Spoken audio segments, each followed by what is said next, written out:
தமிழ் மாதத்தை 2 காலங்களாக பிரிக்கிறாங்க. ஒண்ணு உத்தராயணம், இன்னொன்னு தட்சிணாயனம். அப்படி ஆடி மாதம் முதல் மார்கழி மாதம் வரை உள்ள புண்ணிய காலத்தை தட்சிணாயன காலம் அப்படின்னு பிரிக்கிறாங்க. ஆன்மீக மனம் கமழும் மாதமாக இந்த ஆடி மாதத்தை பார்க்குறாங்க. பெண் தெய்வ வழிபாடு என்பது ஆடி மாதத்தில் தான்.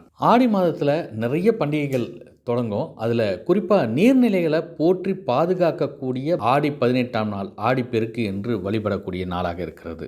அது மட்டுமல்ல, கோடை முடிந்து பருவநிலை மாற்றம் அடைகிறது. இப்போது இந்த ஆடிக்காற்று அதிகமாக வீசக்கூடிய மாதமாக இருக்கிறது.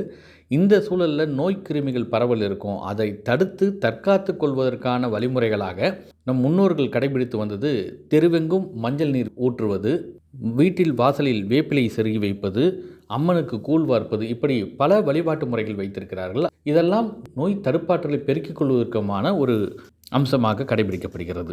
ஆடி மாத வெள்ளிக்கிழமை என்பது மேலும் கூடுதல் சிறப்பு வாய்ந்ததாக இருக்கிறது.